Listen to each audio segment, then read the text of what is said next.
SIR নিয়ে যেভাবে দুর্নীতি শুরু হয়েছে, এসআইআর ফর্ম বিলি করতে প্রতিটা বিএলওর সাথে প্রতিটা বুথে তৃণমূল নেতারা সঙ্গে যাচ্ছে।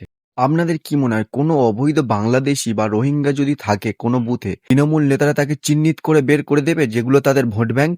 এসআইআর ফর্ম বিলির জন্য বিএলএদের সাথে যদি না কেন্দ্রীয় বাহিনী দেয়া হয়, তাহলে পশ্চিমবঙ্গের মতন জায়গায় যেখানে শাসক দল নিজেই এসআইআর এর বিরোধিতা করছে, সেখানে এসআইআর 100% সাকসেসফুল করা একদম অসম্ভব। ভোটার লিস্টে নাম নেই, আমাদের ক্যাম্পে যাবেন, বলবেন আমার নাম নেই, কারণ আমি মা বাবার সার্টিফিকেট ওখানে ছিল না। মা বাবার সার্টিফিকেট ছাড়াও আরো যে ডকুমেন্টগুলো আছে সেই ডকুমেন্টগুলো করিয়ে নেবেন। বুদ্ধি খরচ করুন। বিএলওকে বলবেন, দেখুন বাড়িতে আমি আছি, আমার ভাই কাজে গেছে। কমিশনের উচিত যত তাড়াতাড়ি সম্ভব বিএলওদের সাথে কেন্দ্রীয় বাহিনী দেওয়া, আর না হলে কেন্দ্রীয় সরকারকে দেখা উচিত পশ্চিমবঙ্গে যাতে যত তাড়াতাড়ি সম্ভব রাষ্ট্রপতি শাসন জারি হয়।